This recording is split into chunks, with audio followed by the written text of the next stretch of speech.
Assalamualaikum warahmatullahi wabarakatuh. Rasulullah sallallahu alaihi wasallam bersabda, "Idza jaa Ramadan, futihat abwabul jannah, wa ghuliqat abwabun nar, wa suffilatis syayatin."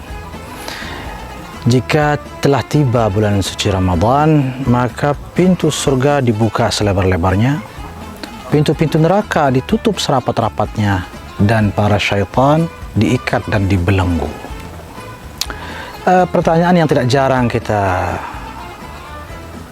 dengarkan di banyak majelis, ya. Mengapa masih saja orang-orang berbuat maksiat? Padahal syaitan katanya di bulan suci Ramadan dibelenggu. Disinilah kemudian para ulama menjelaskan bahwa yang menyesatkan manusia selama ini tidak hanya syaitan, tetapi ada yang sesungguhnya lebih buruk daripada syaitan. Itulah nafsu. Bahkan nafsu dalam hati manusia yang dibentuk, itulah yang kemudian menjadi lahan untuk syaitan bertempat tinggal di sana, yaitu dalam hati kita. Itu sebabnya ketika kita membaca surat An-Nas, kita berlindung kepada Allah dari min syarril waswasil khannas, dari keburukan sang pewaswas, penggoda yang buruk itu.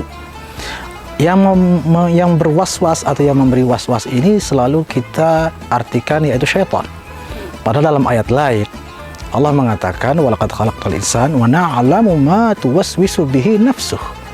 Sesungguhnya kami ciptakan manusia dan kami tahu apa yang diwaswaskan oleh nafsu manusia itu. Di situ Allah mengatakan bahwa yang memberi waswas atau yang mewaswas manusia itu sesungguhnya adalah nafsu dan tidak hanya syaitan. Itu sebabnya walaupun syaitan dibelenggu, tetapi nafsu manusia yang belum terobati. Selain daripada itu, syaitan itu sendiri, banyak yang tidak mengetahui bahwa syaitan tidak hanya dari bangsa jin saja, tapi juga ada syaitan dari bangsa manusia. Dan itu di dalam Al-Quran juga Allah sudah sebutkan. Ketika Allah mengatakan syayatinal insi wal jin, setan-setan manusia dan jin. Jadi setan itu ada setan manusia, ada juga setan jin. Nah, bahkan yang menarik dari ayat ini, setan manusia disebut terlebih dahulu daripada setan dari bangsa jin. Seakan-akan setan manusia itu lebih berbahaya daripada setan dari bangsa jin. Dan ternyata ya, memang benar. Setan manusia ini kenapa lebih berbahaya? Karena dia dia double. Ada setan manusia, di dalamnya ada setan jin, dan dua-duanya menggoda atau menyesatkan manusia. Ada satu cerita, kalau boleh bercerita, ini supaya kita lebih berhati-hati di bulan suci Ramadan. Kita menjaga hati kita dari nafsu, kita lawan hawa nafsu kita, dan kita hindari setan-setan manusia, karena setan manusia tidak dibelenggu loh ya. Yang dibelenggu kan setan jin saja. Al-Kisah, ada seorang tuan guru, seorang penceramah, mengatakan kepada jamaahnya bahwa syaitan itu menggoda manusia dan selalu menghalangi manusia daripada bersedekah. Jadi setiap orang mau bersedekah, itu setan itu berbondong-bondong, beramai-ramai, membentuk satu pasukan bagaimana agar manusia ini terhalang untuk melakukan bersedekah itu.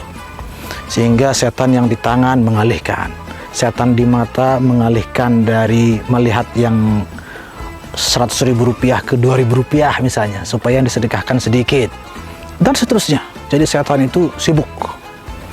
Mendengar ceramah ini, ada seorang jamaah angkat tangan dan meminta izin pulang. Lalu pulang kenapa? Saya ingin mengambil semua harta saya ingin sedekahkan semuanya. Lalu kenapa? Saya ingin melawan setan-setan yang menghalangi saya dari bersedekah itu. Oh ya, silahkan, katanya. Sehingga dia pun kemudian pulang, membuka pintu, membuka lemari, semua harta yang ada di lemari dikeluarkan. Begitu mau dibawa ke majelis tadi untuk diserahkan sedekahnya, baru sampai pintu ada seseorang yang memanggilnya. Ternyata yang memanggilnya itu adalah istrinya.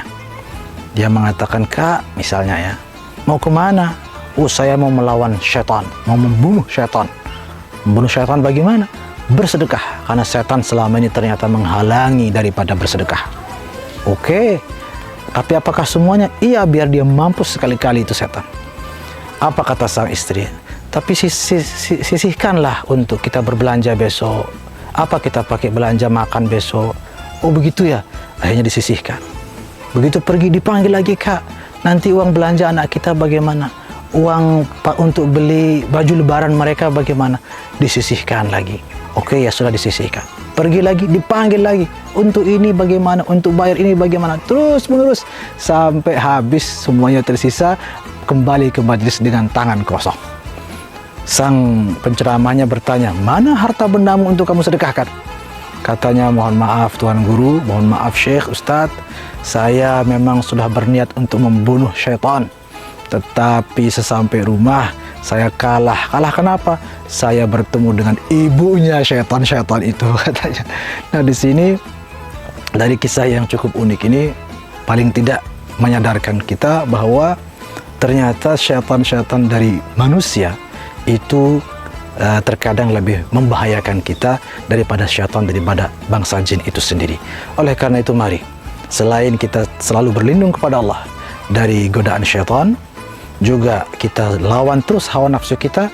Tidak kalah penting juga kita selalu menghindari serta menjauhi syaitan-syaitan dari bangsa manusia, yaitu mereka yang tidak memberikan contoh dan keteladanan yang baik kepada kita. Mereka harus kita hindari.